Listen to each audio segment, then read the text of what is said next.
First of all, the Techscrew team sympathizes with you, because if you're in this video, your Bose headphones have a problem. So sorry. But there's a good news too, because we'll help you fix them and save you money. They'll be as good as new if you listen carefully to what we tell you and do everything right. The process is not complicated and could be done by your grandmother. So take a breath, hit like on this video, and let's get started. If your Bose Quietcomfort QC25 or QC35 doesn't sound left or right, there could be several reasons.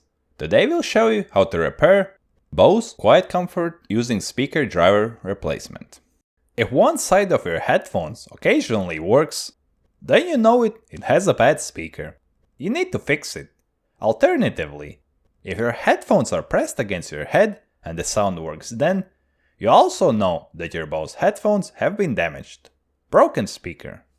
To fix them, you'll need to buy a replacement Bose speaker. Unfortunately, the manufacturer does not offer them, so you have to buy it on Aliexpress or eBay.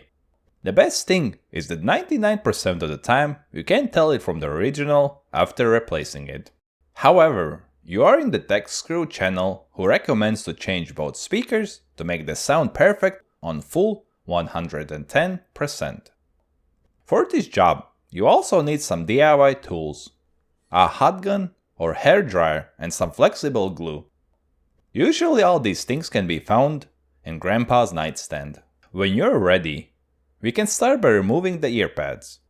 They're held in place by plastic clips. Also remove the fabric filter that keeps the speakers free from debris. Don't forget to remove the battery for safety reasons. Then, unscrew the two screws holding the back cover and remove it. Under this black plastic cover is the speaker, which needs to be replaced. But the cover is glued and screwed on. Start by unscrewing the two screws, but don't lose them. They're very small.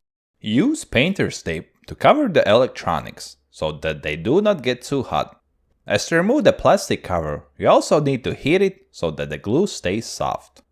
You can make the glue soft with a hot air gun or a regular hair dryer by setting it on the hottest setting and putting it on the slowest blowing speed. Try to heat only the glue seam. Then, with a flat end screwdriver, gently try to lift the cap. If it doesn't move at all, don't break anything, but heat it more. If the cap starts to lift, try to lift it in several places so that the cap doesn't deform. Above all, take the cap off carefully, so you don't rip a wire and end up with a solitary cap that doesn't work and has to be replaced. Now you need to solder both wires, but if you're under 18, please check with your grandmother, as soldering fumes and carcinogenic are dangerous to your health. Then, take out the old speaker. It might be neatly glued in. Then removal will be more difficult. We were lucky that it comes out easily. Take the new speaker and try it on. Make sure it fits and sits well in place. Then apply glue to the edge of the speaker cabinet. Some flexible glue. Super glue is not going to be the best choice, because if you ever have to take the speaker out, it will be impossible to do. When applying the glue, be careful not to get it on the speaker driver cone. Then glue the speaker inside, remembering that the speaker contact must be placed as close to the wires as possible. Otherwise, there will not be enough length of wire to solder them.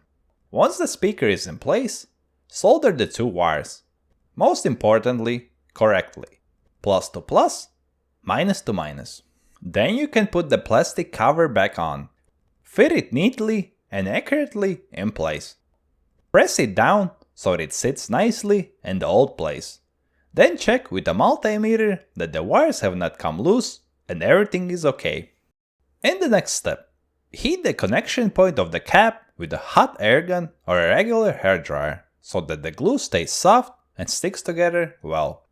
Once the glue is warmed, press the cap slightly to make it stick nicely. Glue the place where the wire goes through the cap with hot glue, or the same glue you used to glue the speaker inside will also work.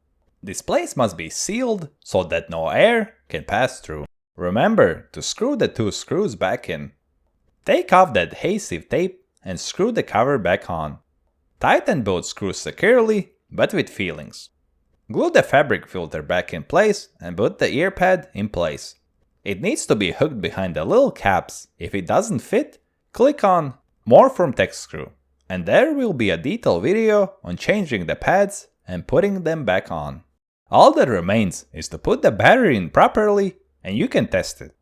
Impressive! Again, both sides work. If you don't feel the difference between left and right channel, then you can also leave the other speaker unchanged. If there is a difference in sound, then do the same for the other side. As always, if you have any questions, suggestions or criticism for the Techscrew team, feel free to post it in comments and we'll try to answer it. We'll also appreciate your like and subscribe, which is like dope, that gives us motivation to make another useful money-saving DIY. Thanks, and talk to you soon, my Techscrew friend.